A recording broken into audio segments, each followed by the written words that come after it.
qilaveringki. Muhammad sallallohu Rasululloh qaysi millatdalar? Qaysi qabiladalar? Qaysi urug'dalar? Muhammad Rasululloh qaysi payg'ambar avlodidalar? Kim? Ha. Umar Muhammad Rasululloh nechinchi yilda o'lganlar? Maşallah, Rasululloh nechinchi yilda o'lganlar? Rasululloh necha yoshlarda o'lganlar? Necha yoshda payg'ambar bo'lganlar? Rasululloh necha yoshda yetim qolganlar? 6 yoshda. Qur'on kitob qaysi payg'ambarga tushirilgan? Muhammad sallallohu. Qur'onda nechta sura bor? 10 Nechta sura Makkada nozil qilingan? Nechta sura Madinada nozil qilingan?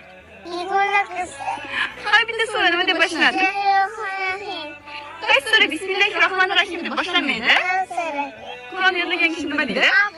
Sen ham hofizi Qur'on bo'lasanmi? Imom bo'laman.